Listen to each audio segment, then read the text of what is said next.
So you hear he had a mental illness, so then you ask yourself, well, how did he get a gun? We know how. It's America. Guns are easier to get than affordable health care in this country. Yeah, legal gun. I read something this morning. Actually, I heard it on the news on the way in. They said that he said something about complaining about CTE and blamed it on the NFL. And they said that the NFL was in that building. Was he a former NFL player? No.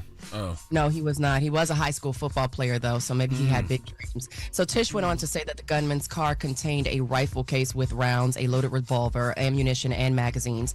Now, 3 men, one woman were shot and killed after the suspect sprayed bullets in the lobby and went up to the 33rd floor before shooting himself in the chest. Among those victims was Diderol Islam, an off-duty New York police officer who was working security at the skyscraper where the shooting happened. He's a married 36-year-old father of 2 with a 3rd child on the way. Police commissioner hailed the late officer as a hero. Let's take a listen to Tish's comments. Police Commissioner Tish's comments. Officer Islam was married with 2 young boys. Horrible, man. His wife is pregnant with their 3rd child. He was doing the job that we asked him to do. He put himself in harm's way. He made the ultimate sacrifice. Shot in cold blood. He died as he lived. A hero. Rest in peace to that brother, man. So Send the healing sad, energy to his family. That is horrible. I was looking at that video, too, not the video, the still pictures. How you just walk across the street in New York with a big-ass rifle in broad daylight? It feels like it's a police officer on every corner in New York City.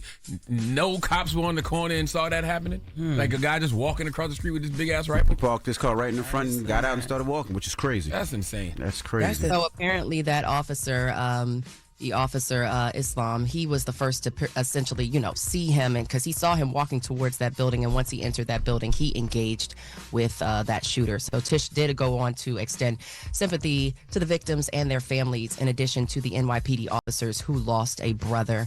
Now, New York City Mayor Eric Adams, he actually opened a press conference talking about that officer who was killed. Let's take a listen and learn more. He served in the 47th precinct. He was just 36 years old. Damn. A 3.5-year veteran of the department. He was doing what he does best, and all members of the police department carry out. He was saving lives. He was protecting New Yorkers.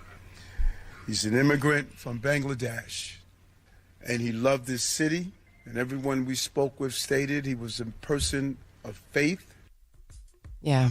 So photos have emerged of that suspect, like you said, and indicated MV and Charlamagne, of him carrying that high-powered rifle and going into that building on Park Avenue. That building, as you mentioned as well, is home to the NFL. So his name is Shane Tamora, right? Shane Tamora. Yes, Shane Tamora is the suspect. Not the alleged suspect. Well, we say alleged because you still have to, but he clearly we know what happened. But he ultimately killed himself, right? Yeah, he killed himself. Yes, he did. I'm like thinking what you thinking, Charlamagne. Like, if he had CTE, right, and we know he had mental health problems this early on, that means it had to be documented. How was he able to get a legal firearm? Because he had a legal firearm. Because this is America. Yeah. Why you be asking questions you know the answer to? Because he had a legal firearm. This is America. And then just things like this, right? And this may seem very insensitive, but if you're gonna kill yourself after you do this, just kill yourself first. Oh, I always say that. Like that just doesn't make sense to me. Yes. If you know you're gonna take yourself out, just why you? You ain't gotta hurt nobody else. Yeah. Go